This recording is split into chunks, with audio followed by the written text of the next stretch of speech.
So hello nga po pala, ngayon nga pala ay nagkaroon na naman ng bomb threat sa aming school. And di ko lang alam dahil baka may nakita na talaga sila dahil sinuspend na nga pala. Tapos yung una nga palang mga sinisigaw nila is sunog. Pero hindi daw, ano daw talaga, bomb threat na naman daw. Pero hindi ko lang alam, di ko lang sure kasi biglang sumigaw-sigaw yung mga maintenance na suspended na eh. Tsaka ano, yung antawag doon mga C4 bomb daw, ganun-ganun.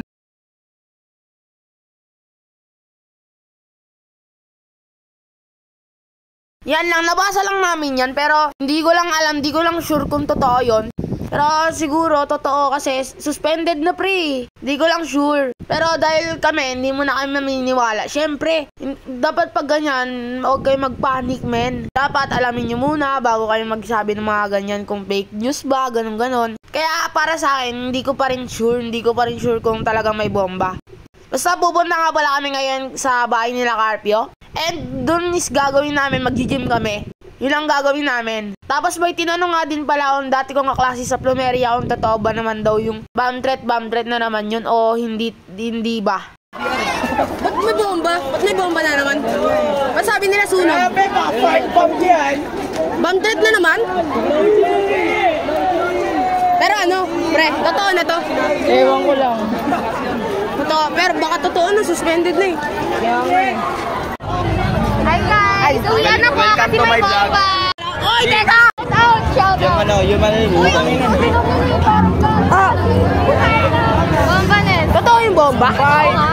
Di totoo yun? So kami nga pala ni Carpio ay nag-jeep and si Mapala nga pala ay magbabike na lang. So ako nga pala ay nilibre nga pala ni Carpio dyan sa jeep. Haha, salamat! Tapos ayan o, tapos si Mapala tamang sunod lang sa jeep na sinasakyan namin. So di marunong magbike. Di marunong magbike oh. Di marunong magbike.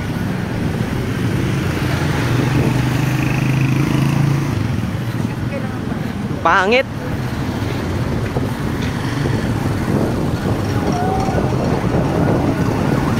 So ayan na nga, malapit na nga pala kami sa bahay nila Carpio. And malapit lang naman din pala, pero malapit lang sa dating kong school, Rizal Elementary School. Malapit lang dun yung bahay, tsaka kaya yun. Kaya nung umuwi kami, nakita ko na naman yung dati kong school, haha. Ako dito.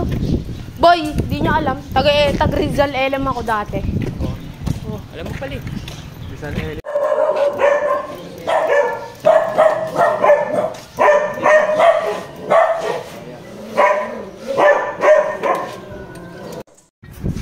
Pre, Nox.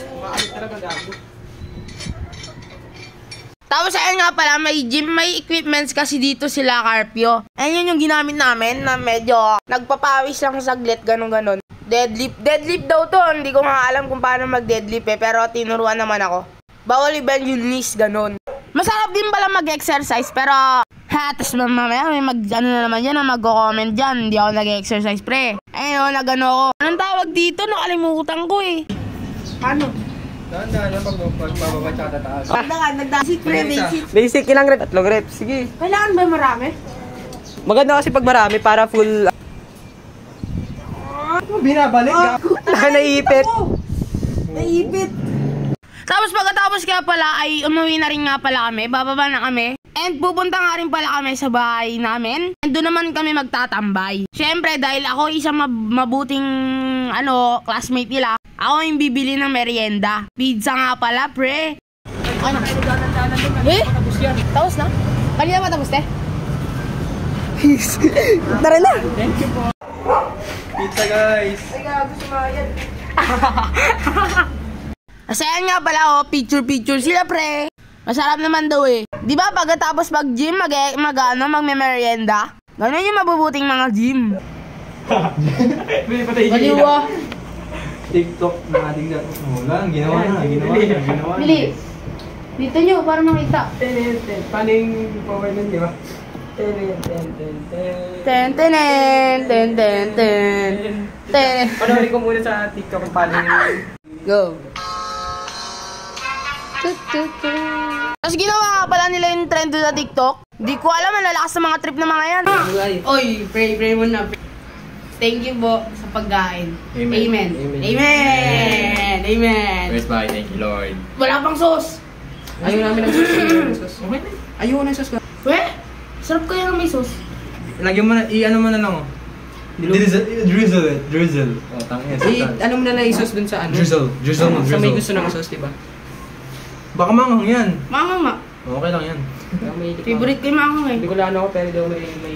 So ayan, tama mukbang lang kami. Tapos pagkatapos na nga pala kami kumain, mga syempre naglaro-laro lang kami, ganon. Nagpatugtog, naglaro ng mga multiplayer games, tapos kumain ulit, tapos ganon lang.